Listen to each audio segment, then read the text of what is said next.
ಅಮಿತ್ ಶಾ ವಿರುದ್ಧ ಯತೀಂದ್ರ ಸಿದ್ದರಾಮಯ್ಯ ವಾಗ್ದಾಳಿ ನಡೆಸಿದ ವಿಚಾರವಾಗಿ ಇದೀಗ ಯತೀಂದ್ರಗೆ ಮೆಚುರಿಟಿ ಇಲ್ಲ, ಅವರಿಗೆ ಬುದ್ಧಿ ಇಲ್ಲ, ಯಾರ ಬಗ್ಗೆ ಮಾತನಾಡಬೇಕು ಅನ್ನೋ ಲೆವೆಲ್ ಇಲ್ಲದ ವ್ಯಕ್ತಿ ಅವರು ಅಂತ ಹೇಳಿ ಆರ್ ಅಶೋಕ್ ತಿರುಗೇಟು ನೀಡಿದ್ದಾರೆ. ಸಿದ್ದರಾಮಯ್ಯನವರ ಮಗ ಅನ್ನೋ ಕಾರಣಕ್ಕೆ ಬಾಲಿಶ ಹೇಳಿಕೆ ನೀಡ್ತಿದ್ದಾರೆ.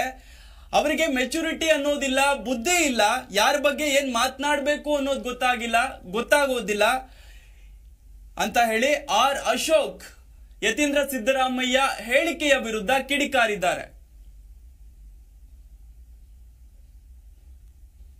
ರಾಷ್ಟ್ರ ನಾಯಕರ ಬಗ್ಗೆ ಮಾತಾಡ್ಬಿಟ್ರೆ ನಾನು ದೊಡ್ಡ ವ್ಯಕ್ತಿ ಆಗೋತೀನಿ, ನನಗೆ ಬಹಳ ಬೆಲೆ ಬರುತ್ತೆ ದೊಡ್ಡ ವ್ಯಕ್ತಿಗಳನ್ನ ಟೀಕೆ ಮಾಡಿದ್ರೆ ಅಂತ ಒಂದು ರೀತಿ ಉಚ್ಚಾಪಟ್ಟೆ, ಹತಾಶ ಮನೋಭಾವ, ಬುದ್ಧಿ ಭ್ರಮಣೆ, ಇಮ್ಮೆಚುರಿಟಿ ಅಂದ್ರೆ ಅವ್ರಿಗೆ ಜ್ಞಾನ ಕಡಿಮೆ, ಯಾರ ಬಗ್ಗೆ ಮಾತಾಡಬೇಕು, ಯಾರ ಬಗ್ಗೆ ನಾನು ಟೀಕೆ ಮಾಡ್ಬೋದು ಅಂತ ಆ ಲೆವೆಲ್ಲೂ ಇಲ್ಲದಂತ ವ್ಯಕ್ತಿ ಅವರು. ಅಮಿತ್ ಶಾ ಈ ದೇಶದ ಗೃಹ ಸಚಿವರಾಗಿ ಕೆಲಸ ಮಾಡ್ತಾ ಇರೋರು. ಅಲ್ಲಿನ ಮೈಸೂರಿನ ರಾಜಕಾರಣದ ಬಗ್ಗೆ ಅಲ್ಲಿ ಟೀಕೆ ಮಾಡಕ್ಕೆ ಇವ್ರಿಗೆ ಯೋಗ್ಯತೆ ಇಲ್ಲ.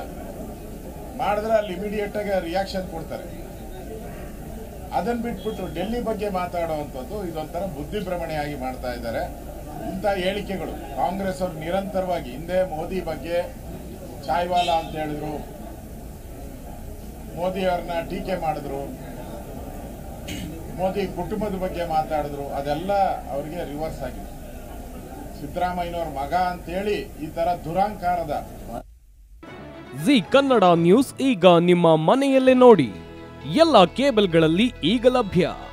ಸನ್ Direct 292, Jio TV 1334, U digital 162, city cable 51, GTPL 17, Abhishek cables 821, rock line telecommunication 51, Shri Basaveshwara number 60, Vinayaka digital number 53, in digital number 896ರಲ್ಲಿ.